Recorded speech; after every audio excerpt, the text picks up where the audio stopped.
मंगलम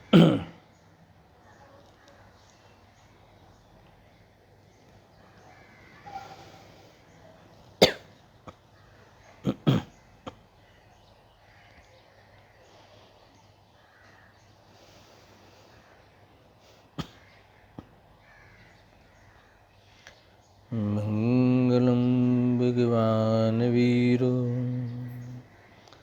मंगलम गौतमघणी मंगलम कुंदी जैन्द्रिमोस्तु मंगलम सर्वमंगलमांगल्यं सर्वकल्याणकारकं प्रधानं सर्वधर्माणां जैनं जयतुं शासनं जैनं जयतुं शासनं सर्वव्यापैकचिद्रूप स्वरूपाय परात्मने स्वोपलब्धे प्रसिद्धाय ज्ञानानन्दात्मने नमः। आत्मरूपयन् अद्भुत याहि लखे भवसिन्धुतरो आत्मरूप।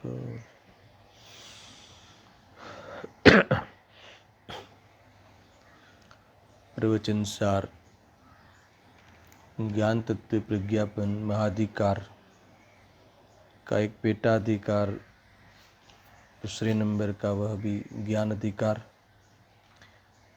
उसमें 23वीं गाथा पे स्वाध्याय चल रहा है। इसे ज्ञान अधिकार में आचार्य देव ने अतीन्द्रिय ज्ञान का स्वरूप बताया, बहुत महिमा की है। जो शुद्धोपयोग के प्रभाव से इंद्रियातीत होते हुए केवली भगवान को, सर्वज्ञ भगवान को सब प्रत्यक्ष है, कुछ भी परोक्ष नहीं है। और इसके बाद 23वीं गाथा में कहते हैं कि ऐसा केवल ज्ञान कैसा है, सर्वगत है। ये केवल ज्ञान के स्वरूप का वर्णन है ना। 3 बातें चल रही है, 21, 22, 23। आगे इसी को ही फॉलो करेंगे, इसी को ही। ये कि सर्वगत के बाद काफ़ी गाथाएं है ना, जो 52 तक की जो गाथाएं है उसमें काफ़ी गाथाएं इसी को लेकर ही, ये सर्वगत है, लोकालोक को जानते हैं, लोकालोक में व्यापक है ऐसा कहा, तो उसी को ही बहुत विस्तार से खुलासा करते हैं। लोकालोक में व्यापक है ऐसा कहेंगे, सर्वगत है, लोकालोक व्यापी है ऐसा। तो अभी 23वीं गाथा में बता रहे हैं, 3 बातें कही, याद रखना बराबर से, पूरा अधिकार ख्याल में रहेगा कि जो केवल ज्ञान है वो कैसा है, प्रत्यक्ष है पहले, और फिर परोक्ष नहीं है, कुछ भी परोक्ष नहीं है केवल ज्ञान में, 2, और ऐसा केवल ज्ञान सर्वगत है। देखो प्रारंभ करते हैं। टीका की कुछ 2-4 पंक्तियाँ हुई थी, पुनः पढ़ते हुए बात करेंगे। जीव द्रव्य ज्ञान प्रमाण भाख्यों ज्ञान ज्ञेय प्रमाण छे ने ज्ञेय लोकालोक तेथी सर्वगत ज्ञान छे। समझ में आवे ऐसा है। देखो, ये सबसे पहले आत्मा ज्ञान प्रमाण छे। इस मूल पंक्ति का की विवक्षा टीका में की है, यानी आत्मा ज्ञान से हीनाधिकता रहित रूप से परिणमित होने के कारण ज्ञान प्रमाण है। आत्मा ज्ञान प्रमाण क्यों है, उसका हेतु दिया और हेतु का आधार दिया।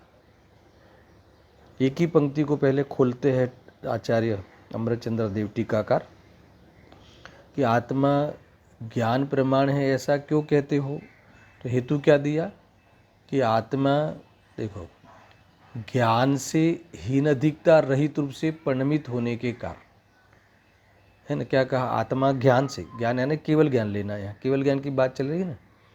आत्मा केवल ज्ञान से न हीन है और न अधिक है, यानी केवल ज्ञान से न छोटा है और केवल ज्ञान से न बड़ा है, क्षेत्र की अपेक्षा लेना है ना। अर्थात आत्मा और केवल ज्ञान की जो पर्याय है, आत्मा और केवल ज्ञान की पर्याय के क्षेत्र में हीन अधिकता नहीं है ना। क्या कहा? आत्मा और केवल ज्ञान की पर्याय में हीन अधिकता नहीं है। कैसा? क्षेत्र में। फिर से, आत्मा और केवल ज्ञान के क्षेत्र में हीन अधिकता नहीं है, इसलिए आत्मा ज्ञान प्रमाण है। तो दूसरी बात एक खुलती है, एक विकल्प आता है कि आत्मा केवल ज्ञान की पर्याय और उसके क्षेत्र में क्यों अंतर नहीं है, क्षेत्र क्यों बराबर है? आत्मा का और केवल ज्ञान की पर्याय का क्षेत्र बराबर है, क्यों? आत्मा और ज्ञान गुण और केवल ज्ञान की पर्याय, तीनों का क्षेत्र बराबर है ना, समान है, एक ही क्षेत्र है, ये बात लेना। तो ऐसा क्या, किस आधार से कहते हो? तो परिभाषा है ना द्रव्य की। द्रव्य की परिभाषा क्या है? गुण पर्यायवद द्रव्यम। गुण पर्याय द्रव्य से अनन्य है। गुण पर्याय द्रव्य से अनन्य है। अनन्य है यानी अभिन्न है। इसीलिए न वो केवल ज्ञान की पर्याय अन्य द्रव्यों में से आती है, क्योंकि वो जीव से, आत्मा से अभिन्न है। वो आत्मा के असंख्यात प्रदेश में ही होती है। फिर और दूसरा, आत्मा के ज्ञान गुण से ही ये परिणमित होती हैं। और चौथा, वो आत्मा का ही परिणमन है, अन्य द्रव्य की ओर से इसका परिणमन नहीं है। केवल ज्ञानावरणीय कर्म का क्षय हुआ इसीलिए केवल ज्ञान हुआ, ऐसा नहीं है।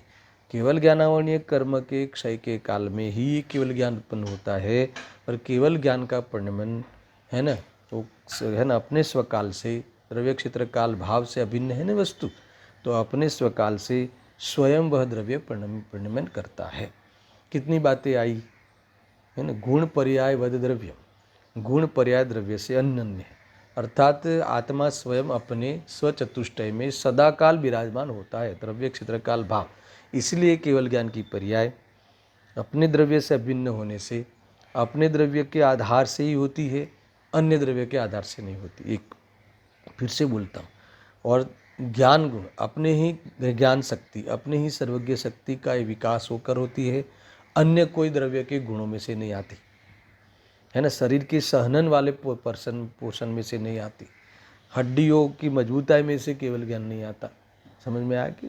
एक तो ये समझना, यानी अपने ही केवल ज्ञान की शक्ति, सर्वज्ञ शक्ति का विकास रूप एक केवल ज्ञान होता है, एक स्वचतुष्टय में होता है ना। फिर अपने ही असंख्यात प्रदेश, अपने ही असंख्यात प्रदेश रूप इतनी बड़ी है, अपने असंख्यात प्रदेश जितनी है, क्योंकि सर्वज्ञ शक्ति का भी असंख्यात प्रदेश है और आत्मा द्रव्य का भी एक असंख्यात प्रदेश अपना अपना सबका एक ही है, ठीक है। इसलिए अपना असंख्यात प्रदेश में से ही होती है, अन्य क्षेत्र से नहीं आती। लोकालोक का ज्ञान लोकालोक में से नहीं आता। लोकालोक का ज्ञान लोकालोक के आकाश के क्षेत्र में से नहीं आता। कहाँ से आता है? अपने असंख्यात प्रदेश में से ही आता है। और वह केवल ज्ञान रूप परिणमन अपने स्वकाल रूप स्वयं अपने षटकारकों की, अभिन्न षटकारकों की क्रिया से ये संपन्न होता है, अर्थात परिणमता रहता है। आत्मा अर्थात भगवान परिणमते रहते हैं निरंतर केवल ज्ञान रूप से, अन्य द्रव्य का परिणमन के कारण परिणमन नहीं है। इस प्रकार से ये अगर जब कानून है, तो फिर यह आत्मा और केवल ज्ञान क्षेत्र में हीन अधिकता, इनके क्षेत्र में हीन अधिकता कैसे होगी? देखो, पहले 3 पॉइंट समझ लो, क्लियर हो जाएगा। आचार्य देव कहते हैं, कुंकुन देव कहते हैं कि आत्मा ज्ञान प्रमाण है। आचार्य अमरचंद्र देव इस कथन का पेट खोलते हैं कि ज्ञान प्रमाण क्यों है, क्या हेतु दिया, आप कैसे कहते हो? क्योंकि आत्मा और केवल ज्ञान की पर्याय, है ना, क्षेत्र में आत्मा और केवल ज्ञान की पर्याय के क्षेत्र में कोई हीन अधिकता नहीं है ना। जितना क्षेत्र आत्मा का है, इतना क्षेत्र केवल ज्ञान का है। कितना क्षेत्र आत्मा का है? असंख्यात प्रदेश आत्मा का है, असंख्यात प्रदेश से थे ना, और उतना ही क्षेत्र केवल ज्ञान का है। इसीलिए यहाँ कहते हैं कि इसमें कोई हीन अधिकता नहीं है। तो फिर आधार क्या लिया? आप कैसे कहते हो कि इस आत्मा का और केवल ज्ञान की पर्याय में हीन अधिकता नहीं है? क्योंकि भगवान ने द्रव्य की परिभाषा ये की है। क्या परिभाषा की है? गुण पर्याय व द्रव्यम, अर्थात तो द्रव्य के गुण और पर्याय होते हैं, अर्थात तो गुण पर्याय से द्रव्य अभिन्न होता है। ये परिभाषा है, वस्तु का स्वरूप है, और केवली भगवान ने देखा है और उन्होंने हमें कहा है। अगर इस आधार से देखे, गुण पर्याय व द्रव्य में, उस आधार से देखे तो पर्याय कहाँ होगी? द्रव्य में होगी। द्रव्य जितनी ही होगी है, क्योंकि गुण कितना होता है? किसका होता है? द्रव्य का। द्रव्य से भिन्न होता है। कितना बड़ा होता है? जितना बड़ा द्रव्य होता है उतना गुण होता है, इसलिए पर्याय भी उतनी ही होती है। यानी ज्ञान आत्मा ज्ञान प्रमाण है। ठीक है। अब दूसरा आगे बढ़, यहाँ तक तो कल हुआ था। फिर ज्ञान, मूल सूत्र में क्या कहा? ज्ञान ज्ञेय प्रमाण है ना, इतना कहा। अभी आचार्य अमृतचंद्र देव ने इस कथन को एक इतनी ही पंक्ति में, इतनी छोटी पंक्ति में उदाहरण के साथ क्लियर किया है। उदाहरण के साथ युक्ति से क्लियर किया है। उदाहरण भी है, युक्ति भी है। गजब है, देखना मैं बताता हूँ। और ज्ञान ज्ञेयनिष्ठ होने से दाह्यनिष्ठ दहन की भांति ज्ञेय प्रमाण है।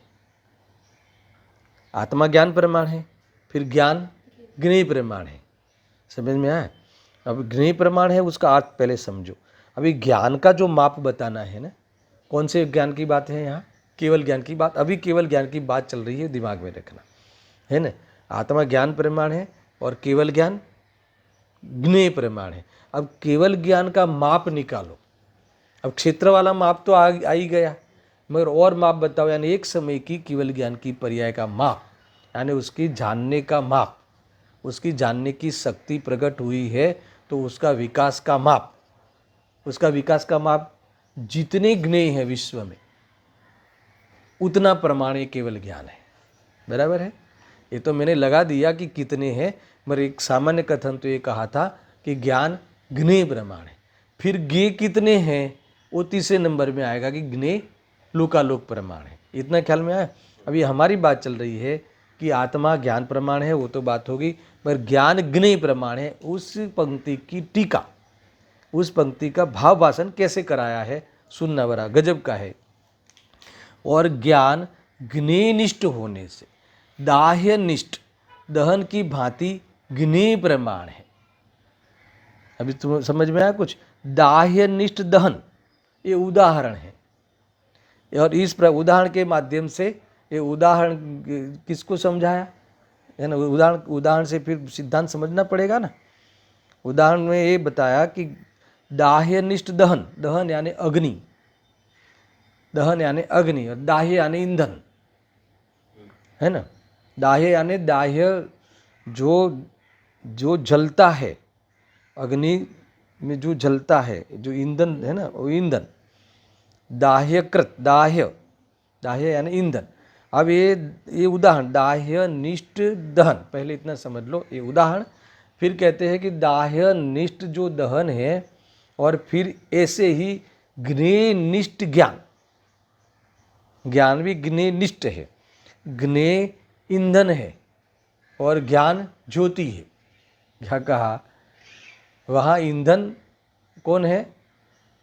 दाह्यक जो कहा वो ईंधन है।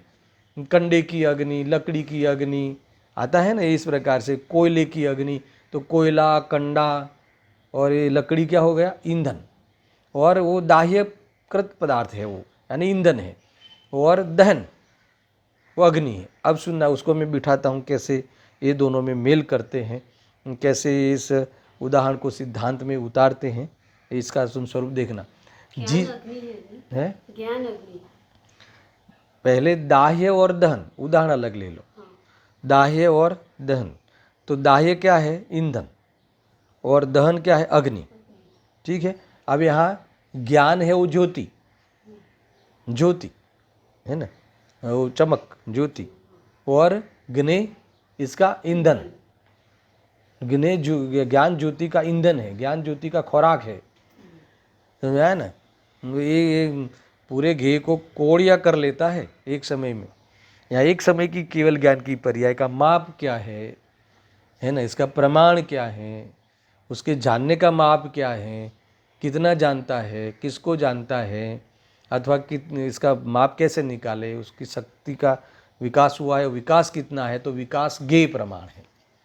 समझ में आया? तो इतना कह दिया आचार्य कुंदकुंद देव ने। तो आचार्य अमृतचंद्र देव समझाते हैं, है ना, युक्ति से और उदाहरण से समझाते हैं कि ज्ञेय प्रमाण कैसे, जैसे सुनना, जैसे जिस प्रकार दाह्यनिष्ठ दहन, दाह्यनिष्ठ शब्द डाला है, दाह्यनिष्ठ दहन, है ना, यानी जो ईंधन होता है ना, अरे अग्नि होती है ना, उसका आकार कैसा होता है, कितना बड़ा होता है, जितना ईंधन होता है, जितना बड़ा ईंधन, लकड़ी रूपी ईंधन जितना 1 फुट का होगा, तो अग्नि का आकार, अग्नि कितनी फैलेगी, है ना, 1 फुट फैलेगी। जितना ईंधन है उतनी अग्नि फैलेगी, है ना, उतने में अग्नि व्याप्त होगी। ये शब्द आगे काम आने वाला है, सो समझना, बराबर है। जितना प्रमाण में होगा। अब कितना है वो तीसरे नंबर का है, मगर पहले ये समझ लो, दाह्यनिष्ठ ईंधन, है ना, नहीं, दाह्यनिष्ठ दहन, दाह्य ईंधन के अनुसार, ईंधन जितनी, जैसा ईंधन होता है, जितना बड़ा ईंधन होता है, इतनी अग्नि होती है। सुनना, अर्थात ईंधन को जलाती हुई अग्नि, सुनना, ईंधन को जलाती हुई अग्नि आकार में ईंधन के बराबर ही होती है। इसका नाम दाह्यनिष्ठ ईंधन। पहले तुम उदाहरण समझ लो। दाह्यनिष्ठ ईंधन ये समझ में आया? ये तो तुम्हारे चूल्हे की बात है। चूल्हे में जो कोयला डालते हो आप, तो वो कोयला अग्नि नहीं है। अग्नि तो जो जलाती है वो अग्नि है, वो जलती है वो अग्नि है, वो फिर अलग है। कोयला जलता ही नहीं, अग्नि जलती है। मगर यहाँ भी दूसरा उदाहरण चल रहा है।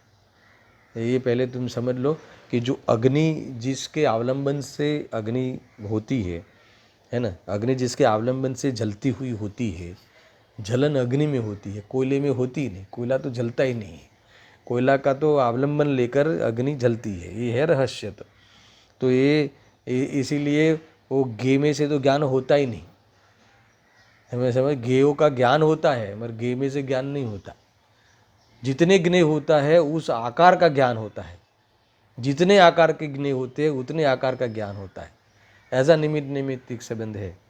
मगर कोयले में से अग्नि नहीं आती, वैसे भी ज्ञान ज्ञों में से नहीं आता। वो ज्ञान का ऐसा परिणमन है कि ज्ञेय आकार रूप होना। ऐसे ही अग्नि का ऐसा स्वरूप है ना, कि जैसा ईंधन हो उस आकार को, जिस ईंधन को जलाती है, यहाँ कहा ईंधन को जलाती हुई अग्नि ईंधन के आकार के बराबर होती है। आकार के बराबर ख्याल में, जितना बड़ा ईंधन उतना उस आकार की अग्नि होती, इतना ख्याल में आया। अब सुनो, है ना, उसी प्रकार ज्ञेयनिष्ठ, अब ज्ञेयनिष्ठ कहा ना, तो ज्ञेयनिष्ठ अर्थात ज्ञेयों को जानता हुआ ज्ञान ज्ञेय प्रमाण ही है ना। जितने ज्ञेय हैं, जितने क्वांटिटी में ज्ञेय हैं, है ना, कितने हैं वो अभी बताने वाले हैं। उसकी भी बहुत बड़ी परिभाषा की है ना, बहुत खुलासा टीका में हुआ है। तो जितने ज्ञेय, अभी तो तुम समझ लो कि जितने ज्ञेय हैं, है ना, जितने ज्ञेय है, जैसे अग्नि जितना ईंधन है उस आकार, उसको जलाती हुई इस आकार रूप से होती है, वैसे ज्ञेय जितने ज्ञेय है उसको जानता हुआ उस आकार रूप ज्ञान ज्ञेयाकार रूप परिणमता है ना। केवल ज्ञान इस आकार रूप परिणमता है। पर केवल ज्ञान का जो विषय ज्ञेय कह दिया, ज्ञेय प्रमाण ज्ञान कह दिया, तो ज्ञेय कितने हैं, ज्ञेय कितने हैं उसकी चर्चा तीसरे में आ रही है। ज्ञेय कितने हैं? लोक प्रमाण, लोकालोक प्रमाण, लोक नहीं, लोकालोक प्रमाण। ये कहा है ना कि आत्मा ज्ञान प्रमाण है, ज्ञान ज्ञेय प्रमाण है। तो साहब ये तो बता दो कि ज्ञेय का माप तो बताओ, तो हमें ज्ञान की ताकत समझ में आवे, है ना। केवल ज्ञान की ताकत समझना हो तो लोकालोक कितना बड़ा है, लोकालोक का स्वरूप ख्याल में आ जावे, उन ज्ञेय उनके जानने का जो लिस्ट है वो ख्याल में आ जावे। कोई कहते हैं ना, एक कितना बड़ा डॉक्टर है, एक कितना बड़ा वकील है, एक कितना बड़ा इंजीनियर है, तो वो पहले को कैसे पता चलेगा कि कितना पढ़ा है, कितनी बुक पढ़ी है। इससे तुम नक्की करोगे ना कि भाई 25 साल तक के और इतने विषय, 25 साल और इतने विषय, कितने विषय, तो ये जो भी उनके जो विषय होते होंगे मुझे पता नहीं है ना। हमारे तो लोकालोक में ये सब आ ही जाएंगे, समझ में आए कि नहीं। फिर भी वो सामान्य कथन है कि जितने विषय है वो सारे विषय है ना, उनको ज्ञान में वो विषय की ओर से ही वो उसके ज्ञान की मतलब कि वो प्रमाण पता चलेगा। ज्ञेयों की ओर से ज्ञान की कीमत नहीं है, ज्ञेयों से ज्ञान का मूल्यांकन नहीं है। ज्ञेयों के द्वारा उन ज्ञेयों को, ज्ञेय जितने बड़े गिने हैं, जितने गिने हैं उसको एक समय में जान लेता है ऐसा ज्ञान, स्वयं जान लेता है ऐसा ज्ञान। फिर गुरुदेव सिंह तो उसको बहुत रीझते हैं, उसमें रमते हैं कि ऐसा केवल ज्ञान अपने भगवान आत्मा है ना, ज्ञान त्रिकाल शक्ति उसको देखकर उसको श्रद्धान में लाकर उसका संवेदन पूर्वक, वेद ज्ञान में संवेदन पूर्वक अपने ध्यान का ध्येय बनाते हुए उसमें निराकुल होते हैं, अर्थात निराकुल होते हुए, अर्थात लीन होते हुए, निराकुल होते हुए ये सारे पदार्थों को एक समयनी ज्ञाननी पर्याय लोकालोक ने कौड़ियों करी जाए छे। ऐसा ऐसा ये इस प्रकार से लेते कौड़ियों करी जाए छे, यानी एक समय की ज्ञान की पर्याय का ईंधन है। एक समय की ज्ञान की केवल ज्ञान की पर्याय की ज्योति में सारा लोक झलकता है, इसमें लोकालोक से झलकता है ऐसा नहीं है ना। ज्ञान स्वयं अपनी शक्ति से इस लोकालोक को झलकाता हुआ अर्थात जानता हुआ परिणमता है, ऐसा कहा। तो इसका माप बताना है। पहले तो ज्ञान कितना बड़ा, अब ये क्यों लेना पड़ा, क्योंकि ये जितना लोकालोक है ना, जो सारे लोकालोक को एक समय में जानता है तो सर्वगत कहने वाले हैं, यानी जैसे सर्वगत लोकालोक व्यापी हो गया ज्ञान, ऐसा उसका अर्थ वहाँ जाके करेंगे जब वो कथन आएगा तो। मगर इससे पहले बता देते हैं कि अपने क्षेत्र से बाहर ज्ञान जाता ही नहीं। अगर अपने क्षेत्र से, अपने आत्मा से आपका क्षेत्र से बड़ा क्षेत्र होगा तो ज्ञान अचेतन हो जाएगा, बाद की गाथा में कहने वाले। इसीलिए वहाँ गए बिना वो जानता है, फिर भी गया है वो व्यवहार से कहेंगे, सर्वगत है कहेंगे ना, ये बात है। पहले अपना अपना जो पॉइंट चल रहा है वहाँ पे आ जाओ। मैं एक साथ में पूरी गाथा बीच बीच में बोल देता हूँ। फिर भी ये आत्मा ज्ञान प्रमाण है, दर्शन समझ में आ रहा है। बहुत मनोविज्ञान से ये है, बहुत सैद्धांतिक है, तार्किक है, लॉजिकल है सारी चीज़ें। सुनना कि आत्मा ज्ञान प्रमाण है ये बता दिया, ज्ञान ज्ञेय प्रमाण है समझ में आ गया। ठीक है, अब बताते हैं कि तो बताओ साहब कि वो ज्ञेय कितना बड़ा है, ज्ञेय का माप बता दो, ज्ञेय का लिस्ट बता दो।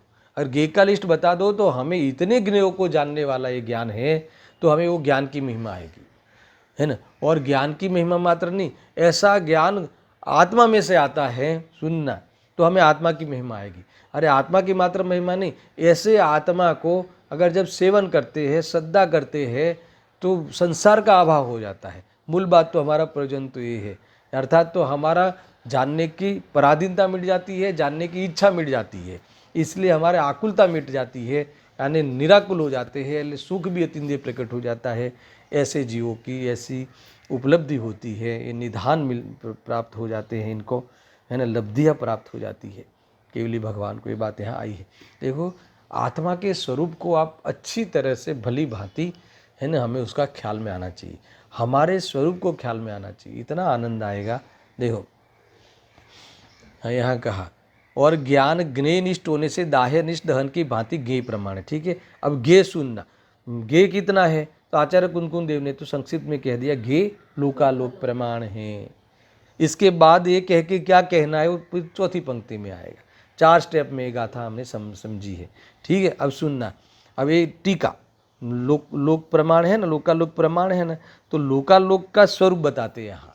वो ज्ञेय का लिस्ट को खोलते हैं आचार्य अमरचंद्र देव टीका में, क्योंकि कह दिया आप तो लोकालोक प्रमाण है, तो लोकालोक क्या है साहब वो तो बता दो, तो टीका में खुलता है। देखो ज्ञेय तो लोक और अलोक के विभाग से विभक्त है ना। पहले मैं पूरा पढ़ लेता हूँ फिर एक एक अर्थ करता हूँ। ज्ञेय तो यार जो केवल ज्ञान में जो एक समय की केवल ज्ञान की पर्याय का जो विषय बनता है ना, उसमें जानने में आता है अपनी स्वयं शक्ति से, तो वो कितना है। ज्ञेय तो लोक और आलोक के विभाग से विभक्त, अनंत पर्याय माला से आलिंगित स्वरूप से सूचित, नासवान दिखाई देता हुआ भी ध्रुव ऐसा षड्द्रव्य समूह अर्थात सब कुछ है ना। कुछ भी समझ में नहीं आया हो तो ब्रैकेट में ये कहा कि ये 6 द्रव्यों का समूह अर्थात सब कुछ है। 6 द्रव्य, षट है ना, षट द्रव्य, उत्पाद व ध्रुव्यात्मक षट द्रव्य, यानी सारी पर्यायों को ले ली है ना। ये धीरे धीरे मैं विषय को आगे बढ़ाता हूँ।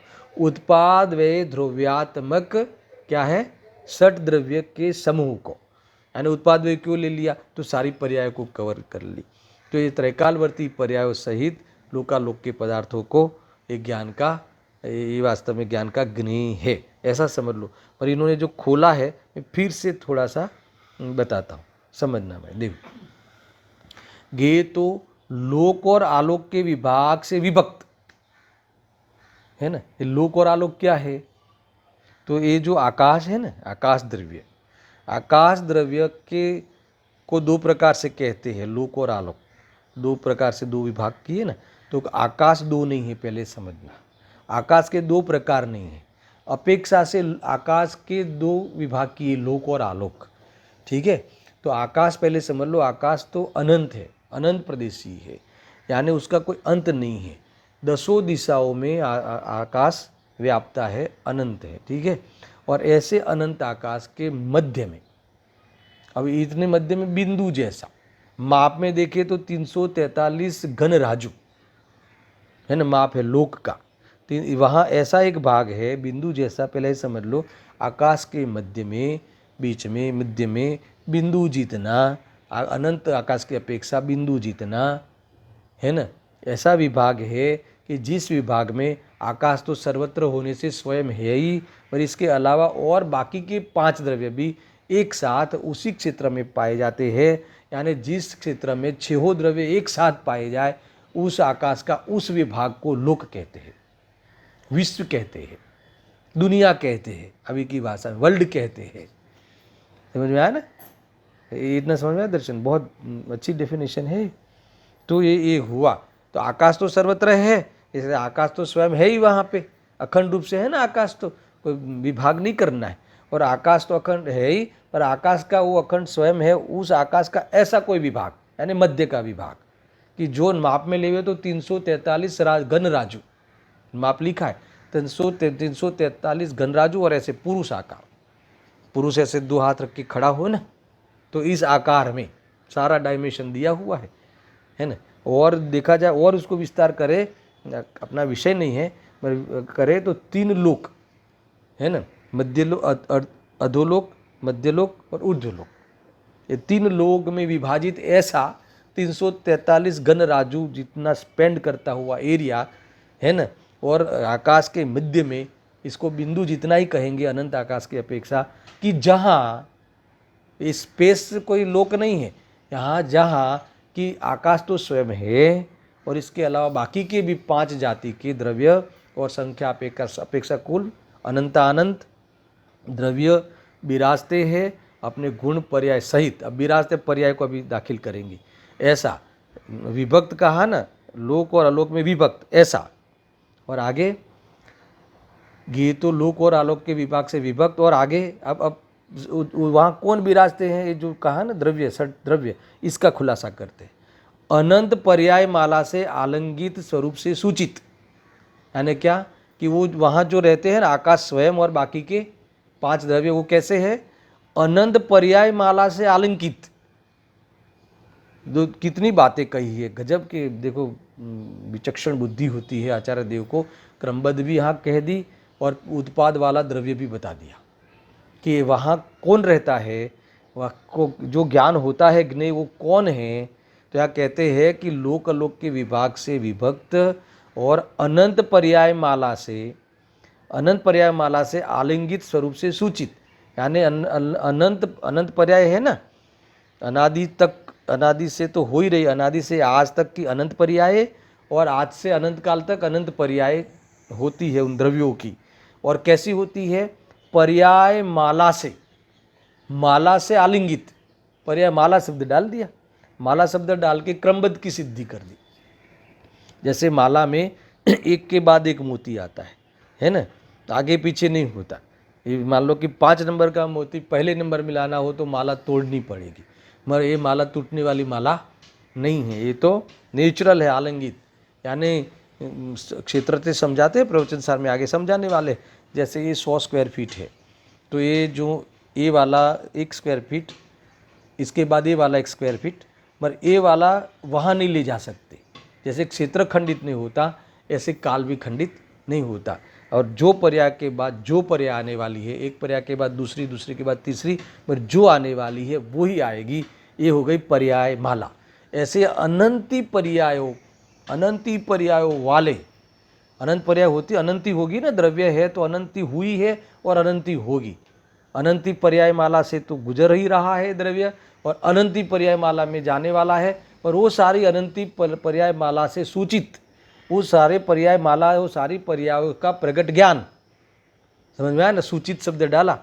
हमें तो होने वाली पर्याय है वो पता है हमारी अनंत, मगर हमारी अनंत कौन सी होने वाली है, तो एक के बाद एक होगी, और दूसरा जो होने वाली है वही होगी, इतना पता भले हो, पर उनको तो जो होने वाली है वो सारी पर्यायों से सूचित, सारी पर्यायों से सूचित, यानी उसका प्रकट ज्ञान गजब है।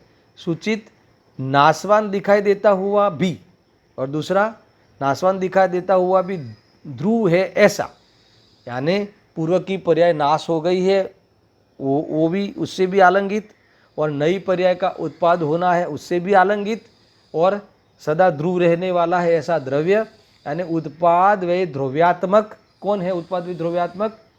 कौन है बताओ? मैं हूँ ऐसा नहीं, छेहो द्रव्य है ना, ऐसी ताकत वाला, ऐसा वैभव वाला उत्पाद व ध्रुव्य वैभव है, अनादि अनंत पर्याय वैभव है द्रव्य का। सुनना, अनादि अनंत पर्याय, ये पर्यायवान है, अनादि अनंत पर्याय है, इसका अर्थ कि अनंत गुण की अनंती पर्याय होती है।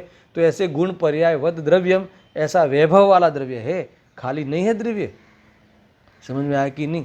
तो ऐसे कौन से द्रव्य की बात है? षट द्रव्य समूह, ऐसे 6 जाति की द्रव्य, और जाति अपेक्षा 6 और संख्या अपेक्षा अनंत अनंत, ऐसे सब कुछ है। ऐसे सब कुछ कौन है? ज्ञेय है। किसके? केवल ज्ञान के जानने में आने वाले ज्ञेय हैं, ये ज्ञेयों को जानते हैं। सारे ज्ञेयों में कांडे की तरह, कांडे की अग्नि की तरह, जैसे कांडा होता है, कंडा है ना, ईंधन, जैसा ईंधन जिस आकार का होता है उसको जलाती हुई अग्नि उस आकार रूप से हो जाती है। ऐसे जितना लोक है, लोकालोक है, उस आकार रूप कौन हो जाता है? ज्ञान, केवल ज्ञान। कितने समय में? एक समय में होता है। ऐसा हर समय परिणमित होता हुआ केवल ज्ञान को धारी हमारे सर्वज्ञ भगवान होते हैं, कि जो ज्ञान कैसा है?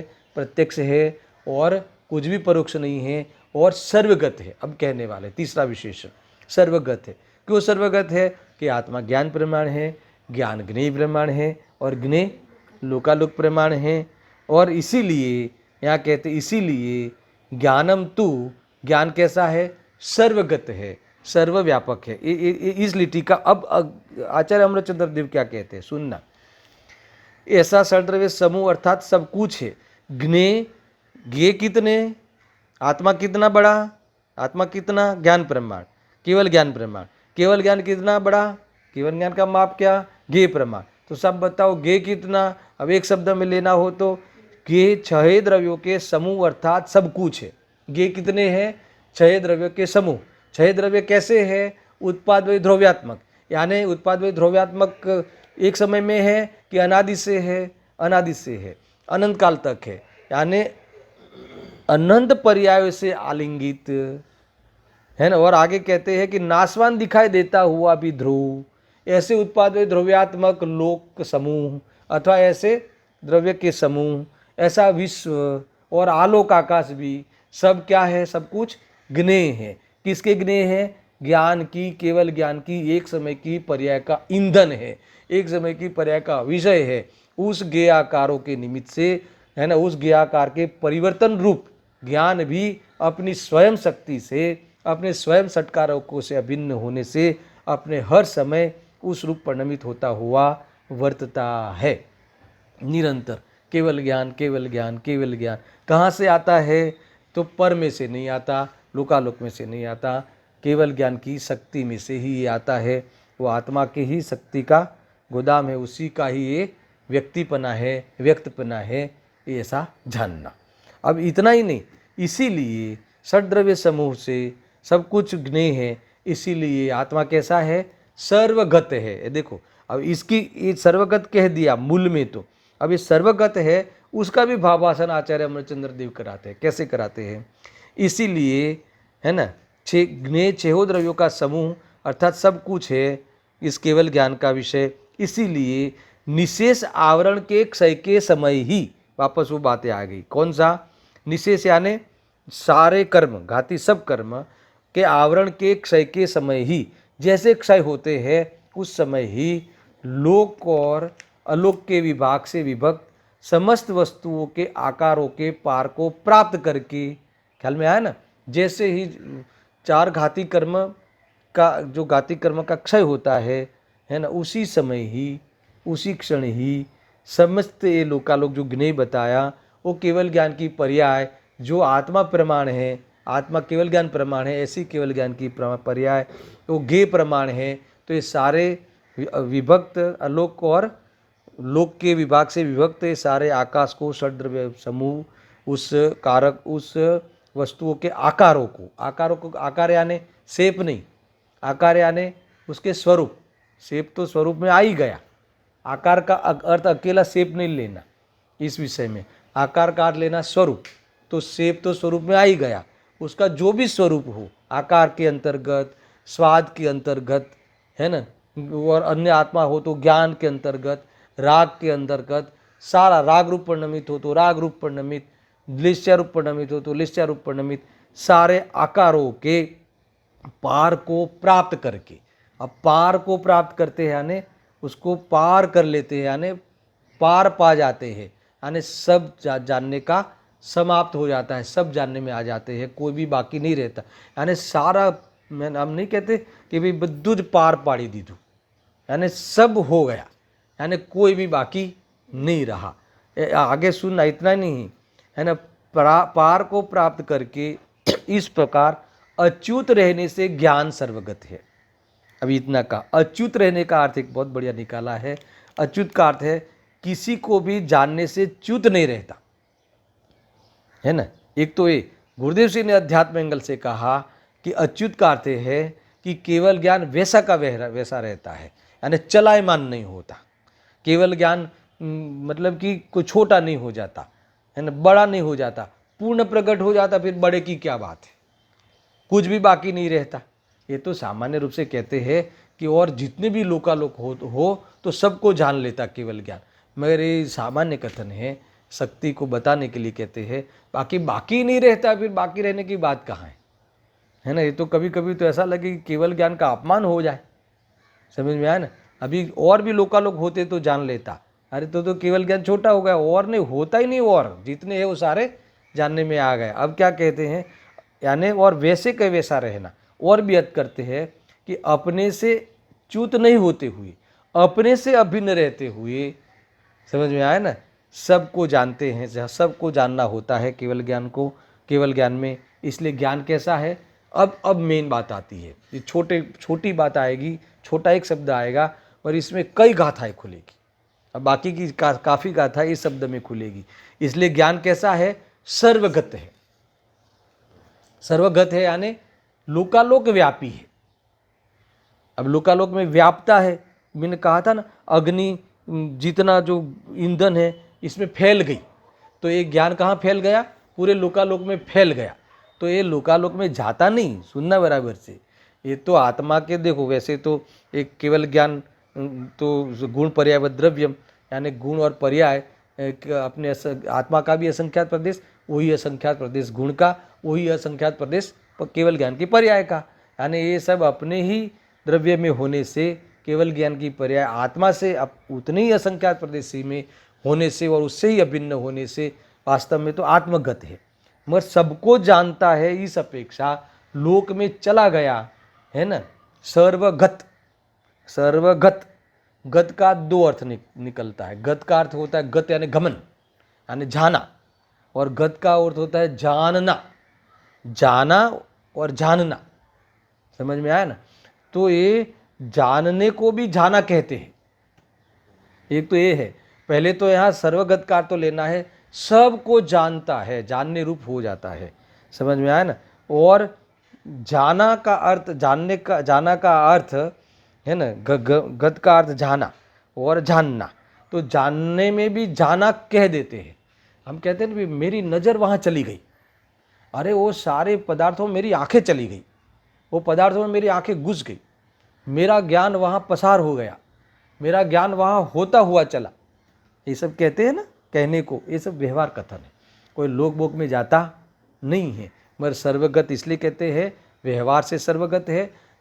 जानते नहीं, जानते तो निश्चय से है, मगर लोकालोक में चला गया, लोकालोक में व्याप गया है ना। जानने की अपेक्षा, मैं तो कई बार कहता हूँ ना कि ये जैसे सारे ज्ञान में आ गए और ज्ञान सारे लोकालोक में व्याप गया, ये तो उसकी स्वच्छता और ताकत की महिमा है। समझ में आया ना। जैसे हम चेहरा देखते हैं ना, जैसे दर्पण में, तो जैसे हमें कैसा बहुत स्वच्छ दर्पण हो, तो हम जैसे कि हमारा चेहरा दर्पण में घुस गया हो। दर्पण की स्वच्छता इतनी है, और दर्पण सब कुछ दर्शाती है, ये उसकी ताकत है। स्वच्छता और ताकत बतानी हो तो इस प्रकार से गेव की ओर से ऐसा उपचार करके कथन करते हैं, किसी में मिला के कथन करते हैं, इसका नाम व्यवहार। जानता है, व्यवहार से जानता है, उसका अर्थ नहीं जानता है, ऐसा नहीं। नहीं जानने की बात तो कहीं नहीं कही है। मुझे तो पूरे विश्व में, अरे पूरे जिनागम में आत्मा को नहीं जानने की बात तो कही नहीं है। लक्ष्य नहीं करने की बात तो कही है। पर का लक्ष्य छोड़ दे, पर का लक्ष्य करके जानता है, इसलिए कभी पर को जानना छोड़ दे ऐसा कहेंगे तो जानना छोड़ दे यानी लक्ष्य छोड़ दे। क्या कहा, अनादि से ये जीव पर का लक्ष्य करता है, पर को ही, पर में ही उपयोग को रमाता है यानी लक्ष्य करके रमाता है। तो लक्ष्य को छोड़ दे, जानना तो तुझे और बढ़ने वाला है, पूर्ण जानने में आ जाने वाला है। केवल ज्ञान में नहीं बच पाएगा, केवल ज्ञान की पर्याय, क्योंकि ज्ञान का स्वरूप ही ऐसा है कि वो सब झलकावे। क्या करोगे। एक ख्याल में आया ना, ये इतनी बातें सुनना कहाँ आए थे हैं, देखो। इसीलिए ज्ञान कैसा है, सर्वगत है। समझ में आया ना। गत का अर्थ बता दिया। देखो वास्तव में तो आत्मगत है। आत्मगत क्यों है दर्शन, क्योंकि ये जो केवल ज्ञान की पर्याय होती है वो आत्मा के बाहर होती ही नहीं, आत्मा में रह के सबको जानती है। सर्व में स्वयं भी आ गया है ना। देखो सबको जानती है और सब इसमें जानने में भी आते हैं। दोनों बातें आगे खुलने वाली है। इसीलिए आत्मा सर्वगत है और जगत आत्मगत है। ये दोनों बातें आएंगी, क्योंकि सारे जगत में, सारे पदार्थों में भी प्रमित्त शक्ति है। इसलिए ज्ञान में, जानने में जणाय छे, ज्ञान में जनाते हैं और ज्ञान जानता है। लोकालोक ज्ञान में जनाता है और ज्ञान जानता है। दोनों बातें आगे आने वाली है। बहुत यही विषय को आगे सब खोलने वाले हैं। देखो इसके बाद 24 और 25 गाथा भी मैं पढ़ लेता हूँ। बहुत सामान्य विषय है इसमें, मगर क्या है देखो अभी आगे, अभी यहाँ तक कौन सी बात हुई कि आत्मा को ज्ञान प्रमाण बताया, ठीक है। अब यह 24-25 गाथाओं में यह बात युक्ति से सिद्ध करेंगे। फिर से आगम प्रमाण से और युक्ति से, दोनों से सिद्ध करने की बात आती है जनरली। यानी उत्थानिका में कहते हैं कि आत्मा को ज्ञान प्रमाण न मानने में दो पक्ष उपस्थित करके दोष बतलाते हैं। यानी जो आत्मा को ज्ञान प्रमाण नहीं माने, क्योंकि ये सर्वगत कहा ना, सर्वगत कहा तो कोई ऐसा कहेगा कि भी ये तो लोकालोक में चला गया। तो लोकालोक में जाता है वो तो व्यवहार कथन है। लोकालोक में जाता है वो तो ज्ञान की स्वच्छता, जैसे वहाँ प्रसर गया हो, फैल गया हो, सब जानने में आ गया, उसका फैल गया हो, तो उसकी ताकत को बताना है, उसकी स्वच्छता वाली क्वालिटी को बताना है। इसीलिए इस प्रकार से व्यवहार से कथन करते हैं, मगर वो आत्मा से बाहर जाता नहीं, जड़ हो जाएगा। ये समझ में आया कि नहीं। तो यहाँ भी युक्ति से बताते हैं कि आत्मा कैसा है, ज्ञान प्रमाण है। ये चर्चा यहाँ करते हैं। देखो जीव द्रव्य ज्ञान प्रमाण नहीं, ए मान्यता छे जेहने, तेना मते जीव ज्ञान थी हीन के अधिक अवश्य छे। ये शंका, जो ऐसा कोई मानता हो कि नहीं जीव द्रव्य ज्ञान प्रमाण नहीं है, तो फिर वो क्या मानता होगा, या जीव ज्ञान से अधिक है, ज्ञान केवल ज्ञान से बड़ा है, अर्थात केवल ज्ञान से छोटा है, हीन अधिक मानेगा। जो हीन आत्मा होय नव जाने अचेतन ज्ञान ये ने अधिक ज्ञान थी होय तो मन ज्ञान केम जाने। अरे इसमें कुछ भी समझाने जैसा नहीं है ना, फिर भी मैं ले लेता हूँ। देखो डायरेक्ट भावार्थ निकालो कि आत्मा क्षेत्र ज्ञान के क्षेत्र से कम माना जाए। सुनना, आत्मा का क्षेत्र ज्ञान के क्षेत्र से कम माना जाए, यानी केवल ज्ञान आत्मा से बड़ा माना जाए, तो आत्मा के क्षेत्र से बाहर वर्तने वाला ज्ञान चेतन द्रव्य के साथ संबंध न होने से, संबंध नहीं रहा न, अचेतन गुण जैसा हो जाएगा। मान लो ज्ञान गुण भी ले लो, केवल ज्ञान की पर्याय भी ले लो, आत्मा मान लो कि आत्मा से बड़ा हो तो वो तो आत्मा का संपर्क ही नहीं रहा, तो जैसे बाकी के गुण है ना, स्पर्श रस गंध वर्ण, ऐसा ये अचेतन हो जाएगा। देखो इसलिए वह जानने का काम नहीं कर सकेगा, जैसे कि वर्ण गंध रस स्पर्श इत्यादि अचेतन गुण जानने का काम नहीं कर सकते, है ना, तो ये क्या हो जाएगा, अचेतन हो जाएगा। अब सुनना, यदि आत्मा का क्षेत्र ज्ञान के क्षेत्र से अधिक माना जाए, पहले कौन सा किसको अधिक माना, उस ज्ञान को अधिक माना, अब आत्मा को अधिक मानो, यानी ज्ञान को हीन मानो और आत्मा बाहर फैला ऐसा मानो, तो क्या होगा, तो ज्ञान शून्य आत्मा ज्ञान के बिना जानने का काम नहीं कर सकेगा। ख्याल में आया, तो वहाँ जो जहाँ गुणों के बाहर आत्मा चला जाएगा तो ज्ञान गुण के बिना हो जाएगा, तो कैसा हो जाएगा वो, है ना, मटके जैसा, पत्थर जैसा जड़ हो जाएगा और अचेतन का प्रसंग आएगा। देखो जैसे कि ज्ञान शून्य घटपट इत्यादि पदार्थ जानने का काम नहीं कर सकते, है ना, इसीलिए आत्मा न तो ज्ञान से हीन है और न अधिक है, किंतु ज्ञान जितना ही है, ये युक्ति से कहा। अब गुरुदेव श्री ने कुछ खास बातें, आध्यात्मिक बातें, अल्प ज्ञान को भी कैसे इसमें घटित किया है, मैं पढ़ता हूँ। देखो 24-25 गाथा पे गुरुदेव के प्रवचन के कुछ अंश 2-3 मिनट में मैं ले लेता हूँ। यदि केवल ज्ञान लोकालोक में प्रवेश कर जाए, है ना, अगर आप ज्ञान को बड़ा मानो तो कहाँ हो जाएगा, केवल ज्ञान लोकालोक में घुस गया, अरे वो व्यवहार कथन था, वो इतना ही समझाना था कि सबको जानता है आत्मा में रह के, मगर तुमने उसको अगर ऐसा मानो कि नहीं आत्मा से निकल के बाहर चला जाता है गेहो में, तो क्या हो जाएगा, जड़ हो जाएगा, तो आत्मा छोटा हो जाएगा, और केवल ज्ञान को आत्मा का आश्रय नहीं रहा तो ज्ञान को अचेतन का प्रसंग आ जाएगा। समझ में आया ना। इसी तरह अब इनको ये बात बतानी है जो छद्मस के लिए, इसी तरह संसार दशा में भी ज्ञान, यानी इंद्रिय ज्ञान वाले हम सब के भी ज्ञान अपने द्रव्यों को छोड़कर राग तथा पर पदार्थों में प्रवेश कर जावे तो ज्ञान को अपने द्रव्य का आधार नहीं रहा, जिससे ज्ञान को अचेतन बनने का प्रसंग आता है। मूल इनको ये बताना था कि हमारा ज्ञान भी राग को जानता है, मैं राग में प्रवेश नहीं करता, अगर राग में प्रवेश करके जाने तो क्या हो जाएगा, जड़ हो जाएगा, क्योंकि राग कैसा है, पुद्गल स्वभाव है। देखो यदि ज्ञान राग में प्रवेश कर जावे तो राग अचेतन है, वैसे ही ज्ञान के भी अचेतन होने का प्रसंग आएगा। आश्रय रूप जो द्रव्य स्वद्रव्य, उससे रहित ज्ञान अचेतन रहेगा। केवल ज्ञान हो अथवा अल्प ज्ञान हो, ज्ञान तो अपने द्रव्य में व्यापक रहता है, किंतु राग में भी व्यापक होकर नहीं रहता। गुरुदेव सिंह ने ये बात एडिशनल कह दी कि मूल तो केवल ज्ञान की बात है, मगर हमारा ज्ञान भी राग को जानने के काल में, मानता हुआ जानने के काल में भी राग में व्यापता नहीं तो आत्मा कैसा हो जाएगा, जड़ हो जाएगा, यानी राग को करता नहीं, राग को जानता है, वो वाली बात भी इसमें से निकलती है। इस प्रकार से ये 24-25 गाथा भी समाप्त हुई और कल 26वीं गाथा का प्रारंभ होगा और उसमें कहेंगे कि जैसे ज्ञान की भांति आत्मा का भी सर्वगतत्व न्याय सिद्ध होता है। मान लो कि सर्वगत यानी जीनवर भगवान सर्व में व्यापक है, ऐसा है। देखो यहाँ सर्वव्यापक का अर्थ जो लोक में लेते हैं ना, लोक में सर्वव्यापक का अर्थ अलग है। वेदांत मत वाले भी कहते हैं कि आत्मा कहाँ है, सर्वलोक व्यापक है, लोकालोक व्यापक है। तो उनके यहाँ व्यापक का अर्थ क्या है दर्शन, कि आत्मा एक ही आत्मा है। अपने यहाँ आत्मा कितनी है, अनंत है, आत्मा अनंत है। उनके यहाँ आत्मा एक है और वो एक ही आत्मा पूरा लोक में व्यापा है। तो हम सब क्या है, तो हम सब उसके अंश है, ऐसा वो लोग कहते हैं।